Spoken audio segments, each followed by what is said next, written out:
We haven't really covered like the book space in a long time. And by books, I mean like novels.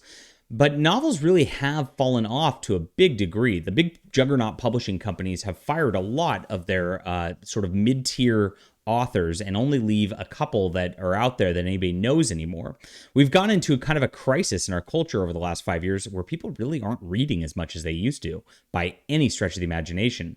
I've seen it on my end, even with like things going pretty well over here on the channel. The comics are doing much better than the actual novels these days. And that used to be far in the reverse. Back 6-7 years ago, the novels were selling like 10x more than the comics were, which is really interesting just as a cultural shift right here. Now, obviously, I've made my channel a lot more devoted towards comic content, but there's also been a drop off in readership. It's not just been me. I've heard this across the board from independent authors who were making a lot of money back then, who are making significantly less now. Very interesting to see.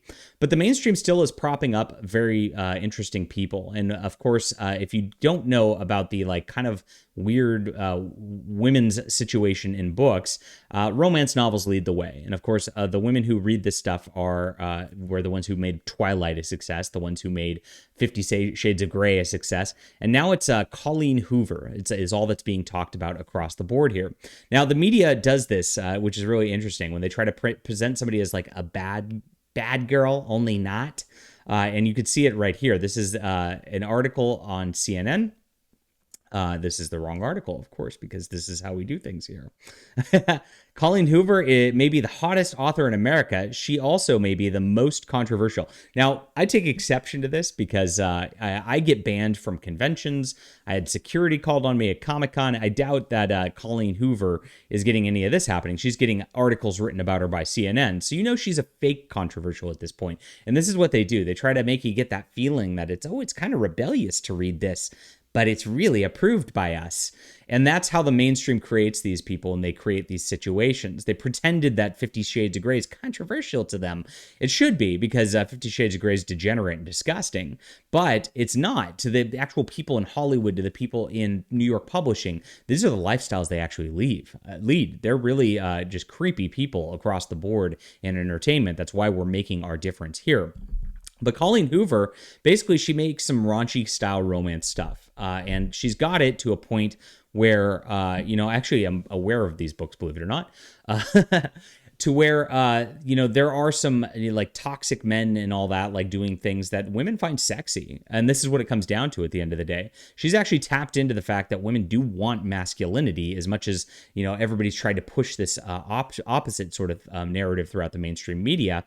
When you actually get books like this, the men actually do try to dominate the women and things like that. And the women who read this are craving that at the end of the day. And that's why she's successful. Now, they're going to frame this as controversial. They're going to say, ooh, some people are saying it's too toxic to read. But these are the best-selling books in America right now. So obviously, all the women like it because no men are reading this, let's be honest. And that's what's moving things forward. So how do we get men to read is the real question, because this is something that's obviously got a bunch of the wine ants reading. How do we get our side actually reading? Because reading is a very important thing, and video games can suck up a lot of time.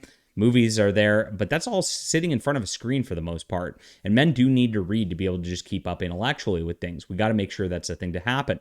I don't know the answer to that. If you have an answer for me, help me, because I'd love to sell more books, of course.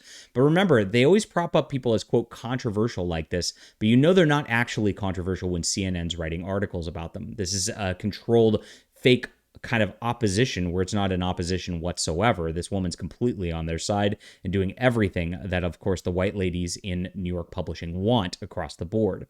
Interesting stuff right here. I just figured I'd report on what's going on in books real quick. What do you think about this? Leave a comment down below, hit that like and subscribe button, and we'll be back soon. Oh, check out my books on Amazon, John Delarose, if you have not seen them. Those links are in the description below. I should chill when I'm talking about books, right?